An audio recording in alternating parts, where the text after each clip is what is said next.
প্রশ্ন বেশ ঘুরে ফিরে আসছে, সেটি হলো যে ইরান হামলা কবে। এর পাশাপাশি আরও কিছু ছোট ছোট প্রশ্ন আছে, যেমন ধরেন ইরান হামলা কে করবে, যুক্তরাষ্ট্র, ইসরায়েল নাকি অন্য দেশ। মূলত ঘুরে ফিরে ইসরায়েল এবং যুক্তরাষ্ট্রের কথাই আসছে। এর বাইরে আরও কয়েকটি ব্যাপার আছে, সেটি হলো যে ইরান নিজেকে রক্ষায় কি করবে, অথবা যে গত কিছুদিন আগে ট্রাম্পের সম্ভাব্য হামলা এড়ানোর জন্য যে মিডল ইস্টের যে কয়েকটি দেশ চেষ্টা করেছিল এবং দৃশ্যত সফলও হয়েছিল সাময়িক সময়ের জন্য, তো এখন তারা কি করছে। তো এই সব ব্যাপারগুলো নিয়েই কথা বলবো আজকের আয়োজনে। আপনারা জানেন যে গত 3 সপ্তাহেরও বেশি সময় ধরে ইরান জুড়ে যে সরকার বিরোধী প্রবল ছিল, বিক্ষোভ চলে আসছিল, এখনও সেখানে পরিস্থিতি স্বাভাবিক নয়। সেখানে সরকার 3,000 মানুষের হত্যার কথা বা নিহত হওয়ার কথা স্বীকার করেছে, এবং যেটা টাইম ম্যাগাজিন এই সংখ্যাটা 12,000 থেকে 20,000 30,000 পর্যন্ত উল্লেখ করেছে, এবং পশ্চিমা মিডিয়ায় এই ব্যাপারগুলো তুমুলভাবে আলোচিত হচ্ছে। এবং ইরানের জনগণের মুক্তি আসলে কোথায়, এগুলো নিয়ে ব্যাপকভাবে কথা আসছে।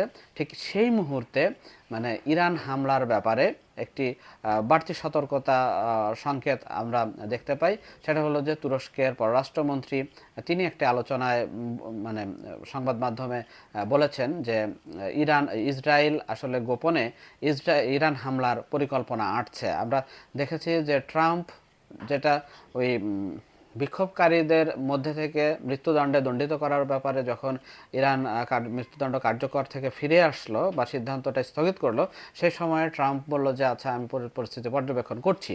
তো এটি আসলে পরিকল্পনাকে আরও নতুন করে সাজানোর একটি জন্য সময় ক্ষেপণ কৌশল হতে পারে। কেননা আপনারা হয়তো যারা আন্তর্জাতিক বিশ্বের খবর রাখেন, তারা নিশ্চয়ই জানবেন যে গত কিছুদিন ধরেই ইরানের চারপাশ ঘিরে যে নৌপথ জলসীমা, সেগুলোতে মার্কিন নৌবাহিনী মার্কিন ঘাঁটিগুলোতে সেনা উপস্থিতি বাড়ানো, যুদ্ধযানগুলোর প্রস্তুত করা এবং সামরিক মহড়া দেওয়া, এগুলো কিন্তু চলে আসছে। আমরা কিছুদিন আগে, কালকে কি পরশুদিন একটি খবর দেখেছি, সেখানে মার্কিন রণতরী, অন্তত প্রায় 10টি মার্কিন রণতরী যুদ্ধ বিমানবাহী রণতরী মোতায়েন করা হয়েছে, এবং সেখানে সবচেয়ে বড় রণতরী সেটাও রয়েছে, এবং সেগুলোতেও রিফুয়েলিং করা বা মিসাইল মোতায়েন এগুলো কিন্তু রয়েছে। এবং সেখানে প্রায় 500, আমি যদি ভুল না করি 458টি টমাহক মিসাইল সহ এ সমস্ত রণতরী কিন্তু মার্কিন ঘাঁটিগুলোকে ঘিরে ইরানের কাছাকাছি অবস্থানে রয়েছে এবং সর্বোচ্চ সতর্ক অবস্থায় রয়েছে।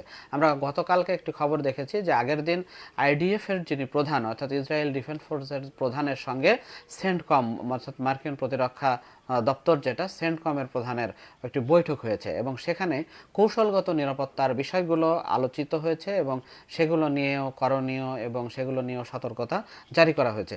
আজকে একটি খবর আমরা কিছুক্ষণ আগে দেখলাম, সেটি হলো যে ইসরায়েলের বেসামরিক বিমান চলাচল কর্তৃপক্ষ আন্তর্জাতিক যে সমস্ত এয়ারলাইন্সগুলো ইসরায়েল থেকে বিভিন্ন দেশে ফ্লাইট অপারেট করে, সে সমস্ত এয়ারলাইন্সগুলোকে একটি চিঠি ইস্যু করে সতর্কতা দিয়েছে, এবং সেখানে তারা জানিয়েছে যে নেক্সট সপ্তাহে, অর্থাৎ আগামী সপ্তাহের কোনো এক সময়ে জরুরি প্রয়োজনে আকাশসীমা বন্ধ করে দিতে হতে পারে, এবং সেজন্য তারা যেন প্রয়োজনীয় ব্যবস্থা প্রস্তুতি আগে থেকেই গ্রহণ করে। অর্থাৎ আমরা দেখতে পাচ্ছি যে আরেকটি খবর আমরা ইসরায়েলি গণমাধ্যমে দেখেছি, সেটি হলো যে খামেনি, অর্থাৎ ইরানের যে সর্বোচ্চ ধর্মীয় নেতা, তিনি সম্ভাব্য হামলা থেকে রক্ষায় আগেভাগেই আত্মগোপনে চলে গিয়েছেন। অর্থাৎ সুরক্ষিত যে প্রতিরক্ষা ব্যবস্থা ইরান নিয়েছে, তো তার সর্বোচ্চ সতর্কতামূলক ব্যবস্থায় তিনি আত্মগোপনে চলে গিয়েছেন, এমন খবর ইসরায়েলি গণমাধ্যম দিয়েছে। যদিও এটা অন্য কোনো গণমাধ্যম এখনো নিশ্চিত হতে পারেনি। তো আমরা দেখেছি যে সমস্ত ক্ষেত্রে আরেকটি বিষয় হলো যে ইসরায়েল তাদের সামরিক প্রস্তুতি, এটাকেও এই সম্ভাব্য হামলার ইঙ্গিত বহন করছে, এমনটি জানাচ্ছে আন্তর্জাতিক গণমাধ্যমগুলো। বিশেষ করে আকাশ প্রতিরক্ষা ব্যবস্থা মোতায়েন এবং তার সামরিক বাহিনীকে সর্বোচ্চ সতর্ক অবস্থায় নেয়া, এই সমস্ত উদ্যোগ নেওয়ার ফলেই মূলত মানে আশঙ্কা করা হচ্ছে যে ইরান হামলা অবশ্যম্ভাবী। আমরা এক্ষেত্রে মানে এমনটি হতে পারে যে ইরান হামলা যুক্তরাষ্ট্র করছে না, বা ইসরায়েল করছে। আবার এটাও হতে পারে যে মিডনাইট হ্যামার নামে যে হামলাটি হচ্ছে গত জুনে হয়েছিল, যেটা মার্কিন প্রতিরক্ষা বাহিনী করেছিল, এবং সেখানে ইরানের খুব স্পেসিফিক কিছু পরমাণু কেন্দ্রগুলোকে, যেখানে সম্ভাব্য পরমাণু বোমা তৈরির যে প্রচেষ্টা বা এনরিচমেন্টের যে ছিল, প্রজেক্ট চলমান ছিল, সেই সমস্ত জায়গায় হচ্ছে মার্কিন বোমা হামলা হয়ে সমস্ত কিছু নিষ্ক্রিয় করে দিয়েছে। যদিও শুরু থেকেই বলে আসছে যে সেখানে ক্ষতি তেমন কিছু হয়নি, আরও হামলা হওয়া দরকার, এটি ইসরায়েলের দাবি। এবং ইসরায়েল সরকার শেষ পর্যন্ত আমার মনে হচ্ছে যে ট্রাম্প প্রশাসনকে রাজি করাতে পেরেছে। আমরা গতকালকে একটি ছবি প্রকাশ করেছে হচ্ছে ইয়ার ইসরায়েলের মার্কিন সেন্টকমের পেজ থেকে, এবং সেখানে ইসরায়েলি প্রতিরক্ষা দপ্তরে মিশরীয় প্রতিরক্ষা কর্মকর্তারা উপস্থিত সেই ছবি।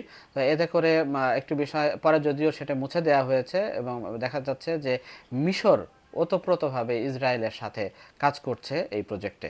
আবার এই হামলার পেছনে, অর্থাৎ ইরান হামলা হলে মুসলিম বিশ্বে কারা পৃষ্ঠপোষকতা দেবে বা সমর্থন দেবে এই হামলায়, সেই তালিকাও কিন্তু আমরা সামনে আসতে দেখেছি বা সংবাদ মাধ্যমে দেখেছি, এবং সেখানে যথারীতি সংযুক্ত আরব আমিরাতের নাম রয়েছে, যারা ইব্রাহিম অ্যাকর্ডকে সমর্থন করে, ইসরায়েলকে সমর্থন করে এবং ইসরায়েলকে নানাভাবে সহযোগিতায় অভিযুক্ত।